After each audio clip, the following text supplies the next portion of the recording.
We know that apologists are absolutely crap at answering atheist questions because they don't care about atheists at all.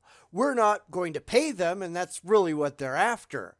Oh, they'll tell you otherwise, but it's their actions that count, not their words. And I think we need to explain a few things to the apologist today, even if he's just a tentative one. So let's get into it, coming up next.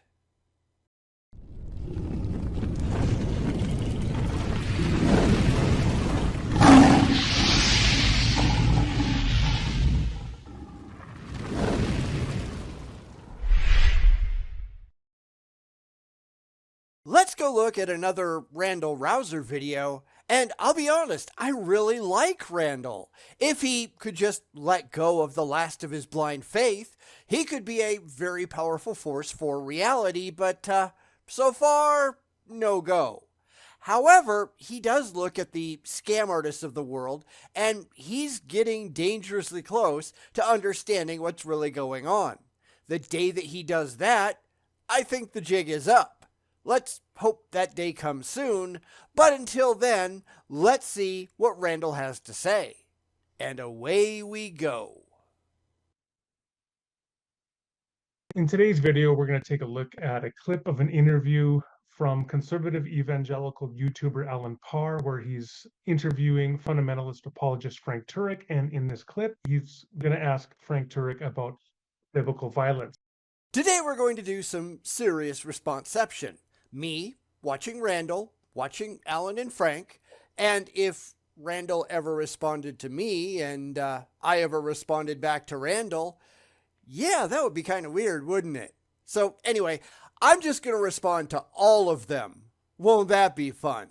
Of course, I'm going to disagree with all of them, with the possible exception of Randal every now and then, so this could be a very busy video. I guess that's a good thing because the last thing I want is for these things to get boring, and when you've responded to the same old tired theistic bullshit time and time and time again, that's what it tends to be, at least for me.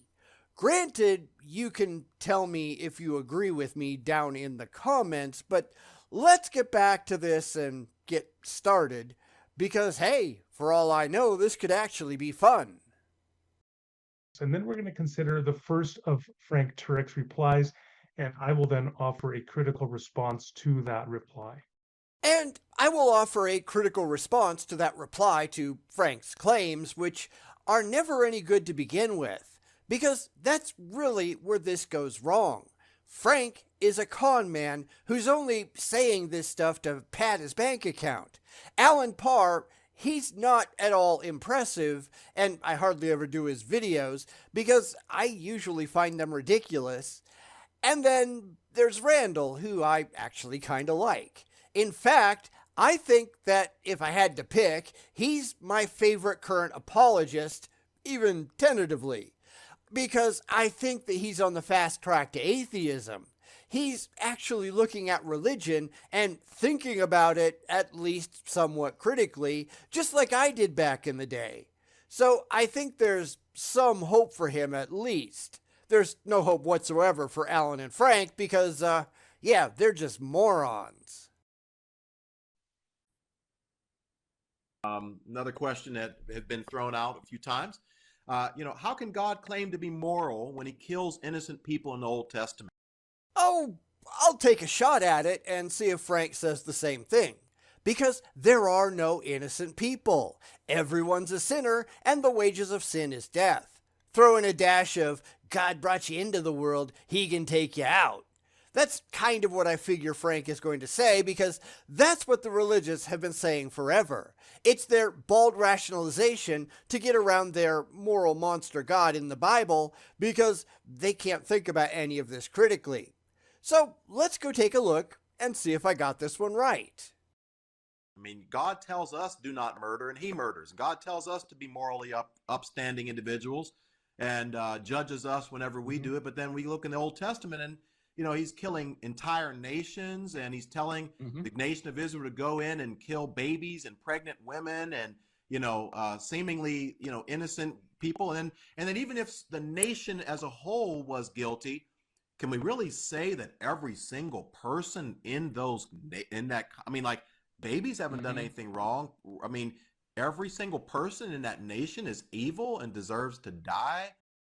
Well, that went on for a long time, didn't it?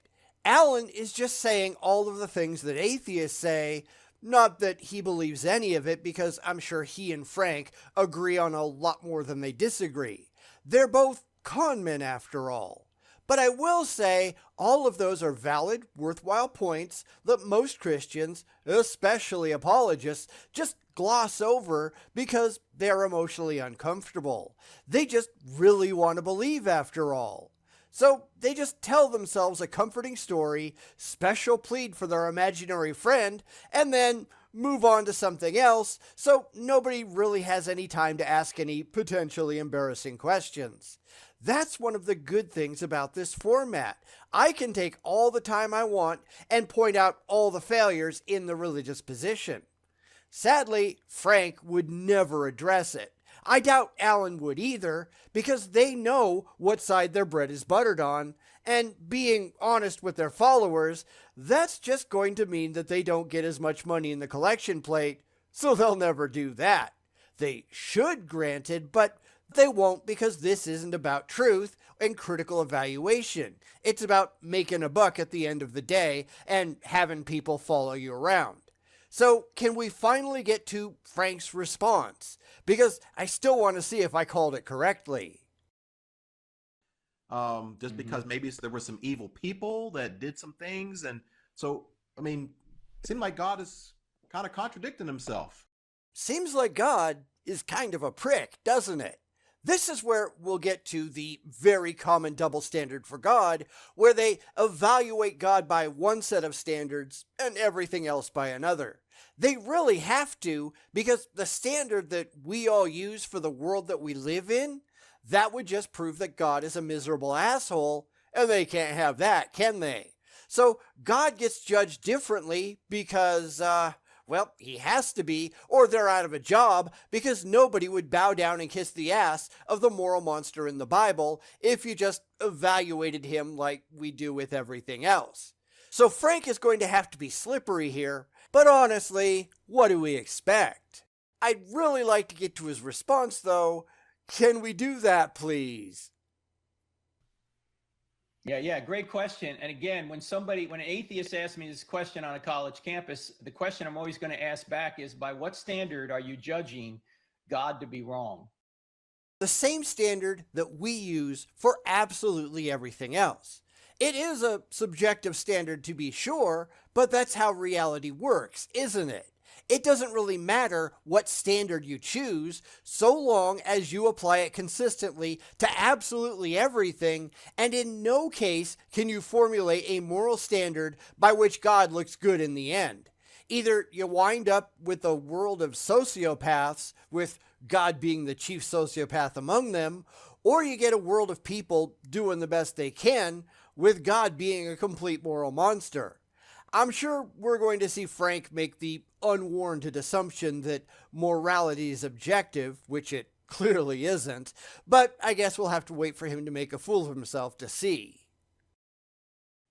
Because again, if there's no God, it's just your personal opinion. You might not like what goes on in the Old Testament, but it's not objective. It's just in you, the subject. Unless there's a standard beyond us, everything's just a matter of opinion. What did I tell you? So Frank is just being an idiot, and that's hardly a surprise, because he clearly doesn't know what any of these words mean. So let's do this once again, because clearly we need to. Objective means not influenced by personal feelings or opinions in considering and representing facts. So God's morality cannot be objective because it's just his opinion. In order for morality to be objective, it would need to exist outside of God's whims and ideas, and thus you don't need God at all. This is something that Frank has been corrected on time and time again, and he keeps saying it because it sells books and seats to the gullibly religious, and he couldn't care less about the truth. Just like we expected, right? So I still want to see how Frank justifies God-commanded genocide, because that's always fun. But who knows if we'll ever get there. I guess the only thing that we can do is get back to the video and see, right? But secondly, I would ask the question, can Sudden Randal Rauser is sudden. I guess that means we're not going to get it, but since I already said what I'm assuming Frank would say if he dared to address it at all, maybe it's not really that important. So let's get back to Randal and see how he responds so that I can respond to his response and the whole response-ception can continue. So, back to Randal. The first thing I want to point out is Turek, he assumes for some reason that the person who's posing the question is an atheist. Of course he is. That's kind of his shtick. Atheism is the invented boogeyman that Frank and other apologists use to scare their religious audience into buying into the bullshit they spew, hook, line, and sinker. It's not honest because Frank wouldn't know honesty if it bit him in the ass in the shower. This is where he has problems, one place among many. Now, without knowing how Randal is going to respond, I'm going to say that a lot of these apologist on apologist responses, they can go one of two ways. First, for people that they disagree with, they can get very heated, calling names and all that kind of stuff. They will assume that the first apologist is being dishonest or deceitful, and that's the tack that I take. Although I don't assume these things because it's clear that's what's actually going on, because these people have been corrected many times before and they continue to tell the lie. The other way, generally when they're largely in agreement, is to assume that the other apologist is telling the truth because they come to mostly the same conclusions. At the very least, they will assert that the other apologist is doing the best that they can, even if they want to niggle on the finer details.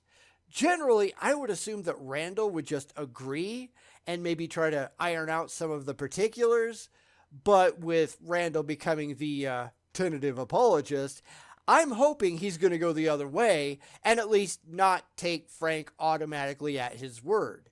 This is where the burden of proof comes in, and as we all know, the religious can never ever meet it. They don't even try. But I guess we'll have to wait and see, won't we? He frames the question in terms of atheism. Why? I mean, on what basis? The person might just be a skeptic, a doubter, might have no particular metaphysical beliefs at all, or they might be a Christian who's wrestling with that very question. That's not Frank's MO, though.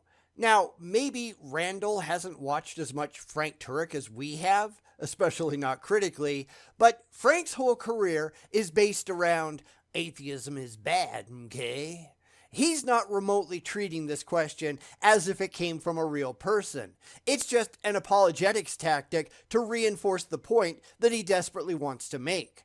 I'd say he's doing that while avoiding actually answering the question asked, but Randal cut the video before we could see, so I'm going to be fair and give Frank the benefit of the doubt, even though I think we all know better. He's running on a standardized script like most apologists, and we've seen it all before. This is how Frank Turek works, and it's not anything that he should be proud of.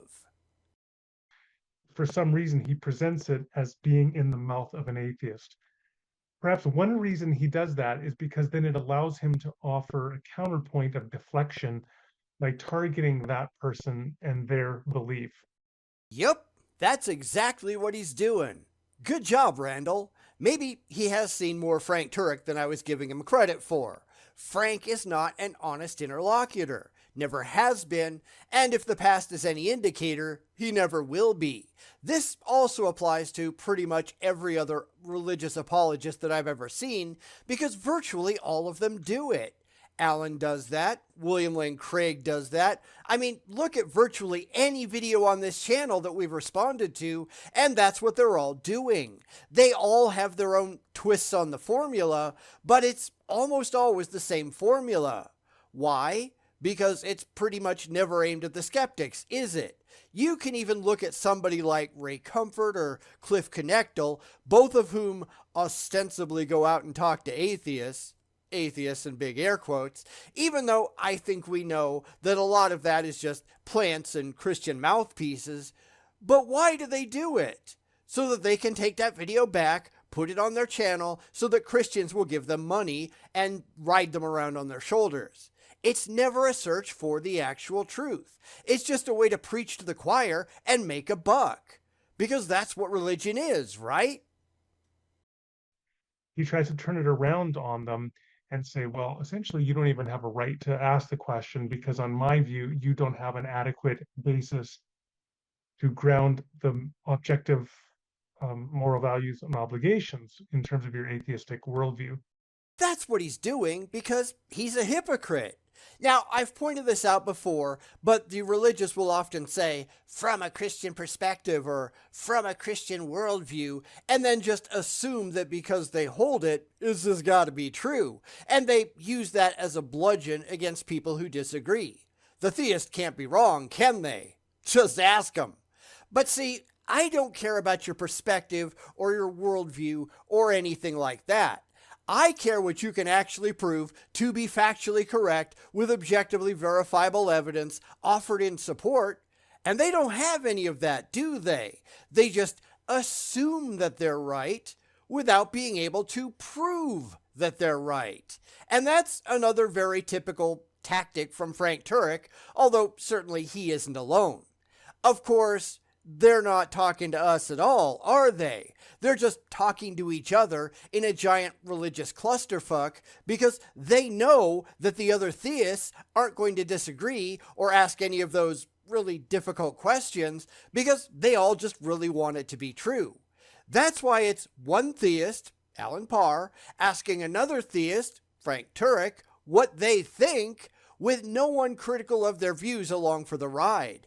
They don't tend to do that, do they? They try to stack the deck as much as they can because they're not interested in getting their beliefs challenged. I wonder why not. Oh, right, because they aren't rationally defensible. So that already is a tendentious framing because he's assuming the question comes from an atheist, first of all. And second, he's engaging in a red herring by critiquing the atheist and their right even to ask the question. Because Frank is an asshole. A dishonest asshole. Welcome to any standard Thursday. Now, I will give Randal credit here because I think he's finally starting to recognize the con that he's been engaged in for a very long time. That doesn't mean he was necessarily actively trying to con people because lots of preachers and apologists, people like that, they're simply not aware. But that's still what's been going on since time immemorial. That's what religion is, a gigantic con job with its handout for your money because that's how the whole thing is set up. This really shouldn't be a surprise, but for those stuck on the inside, taught since birth not to ask any impertinent questions and don't have doubts, it's not hard to miss the scam. You are not allowed to look behind the curtain, right? Well, maybe more people should, because the utter indefensibility of it all is causing religion to collapse. And that's a very good thing. And that is spurious because the atheist here, assuming it is an atheist, we didn't see enough of the video to know if it was even asked by a specific person. In theory, if it was, you could go and ask that person for clarification, but that's not the point of the question, is it? Frank deflected because that's really all he can do.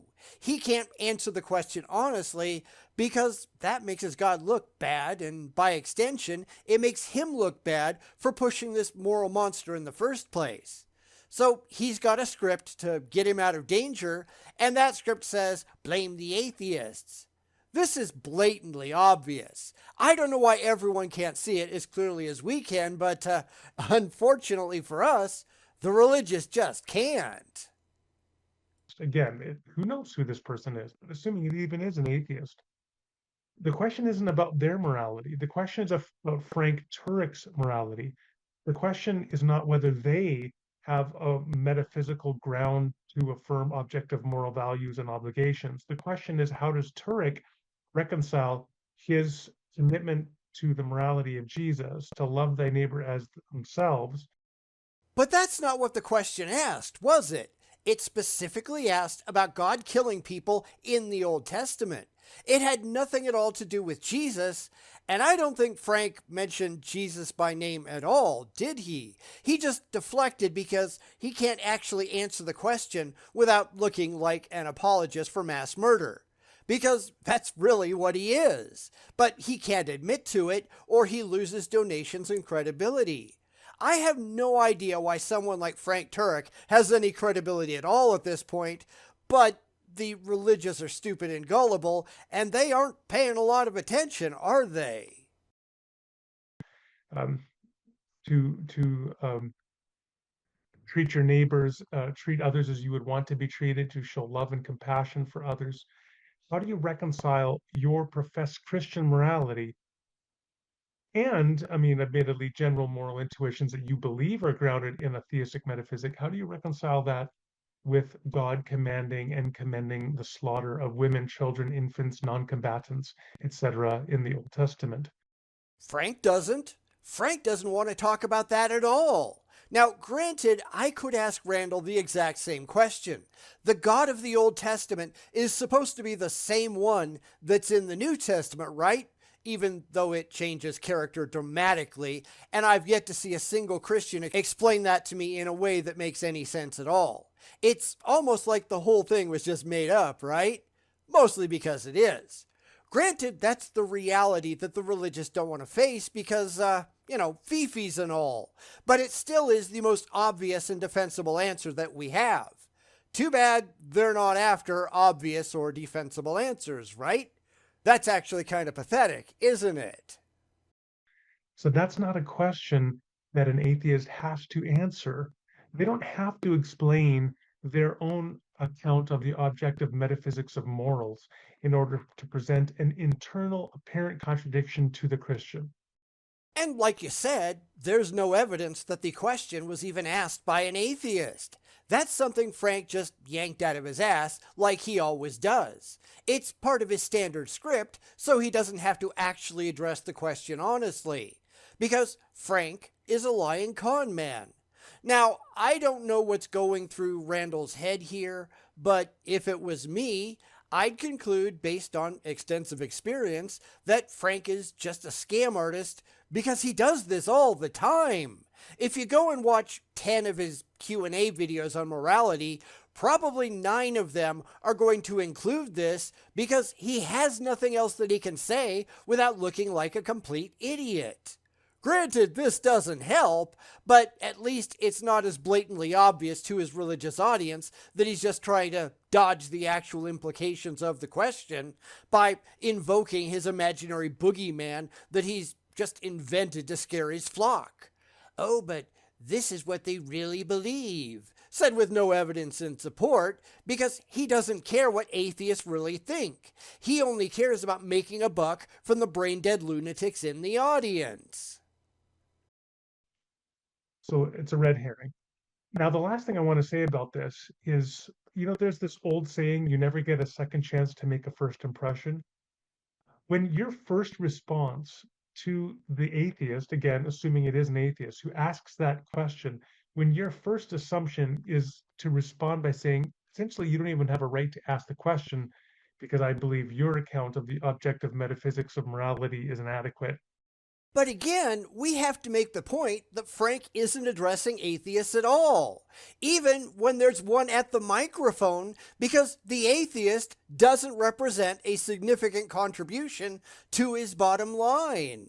No, he's only using that question as a springboard to appeal to the walking religious wallets in the audience because that's really all he's after. It doesn't matter what the atheist wants to know. They will go away disappointed in the response because Frank isn't answering the question honestly. He's just using it to get to the script that he really wants to read.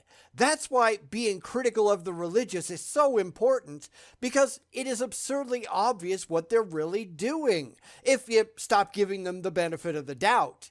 They really haven't earned it, especially once you see them pulling the same thing again and again and again. This isn't Frank in a vacuum. This is standard operating procedure for Frank Turek and most apologists out there. And it really is nothing to be proud of. They really need to stop. What you end up simply doing is alienating the very person that you profess to want to reach as an apologist. But he doesn't. That's the problem that you're having, Randal. Frank doesn't give a damn about atheists because atheists don't pay him. Atheists don't buy his books by and large. Atheists don't pay to sit at his lectures in large numbers. That's what he's after. He doesn't care if we believe, because I think he knows that he has nothing that's going to convince us, because he only relies on the pre-existing faith of his believers. But without that, he's got nothing to appeal to. That's why he's not producing any demonstrable evidence in his talks. He's only saying, my book says a thing and you just gotta have faith. And that's not going to convince an atheist at all. It's just going to make us laugh at you. Because you're not engaging in good faith, I would say, with an open hand, to try to understand and steelman their objection by understanding it is presented as an internal critique to your specific views. Rather, you are attempting, I would say, in bad faith, turn it back on them, and by make it now a question about their own morality rather than yours. Because that's all he can do. I just left a comment on this video because I honestly don't think Randal understands what Frank Turek is there to do. He's a scam artist, just like the vast majority of other apologists are. He is not in this to make good faith arguments and come to a rationally defensible conclusion. He's there to rip the faithful off. That's why he acts like he does. And that's why the majority of comments on this video are from atheists trying to explain things to Randal. However, the upvote to downvote ratio is pretty much on the upvote side because Randal's at least trying to understand, even though he's still giving shysters like Frank Turek the benefit of the doubt, and he really shouldn't. He's better than that. I really think he is, which is why I think he's on the fast track to atheism once he learns to stop taking the faith seriously. Hopefully, that's not going to take too much longer.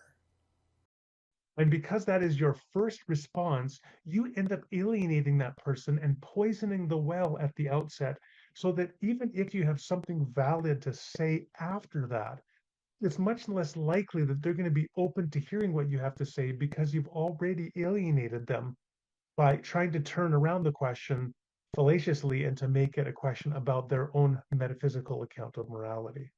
Which isn't his goal in any of this. He knows that he's got nothing. He's only got the emotionally comforting lies that he's been spewing for decades, and that only works on the already faithful.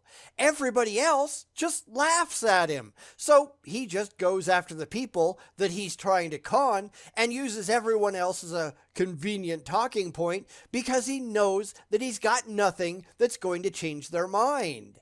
This is the anatomy of a con man, and Frank Turek is very clearly doing this disingenuously.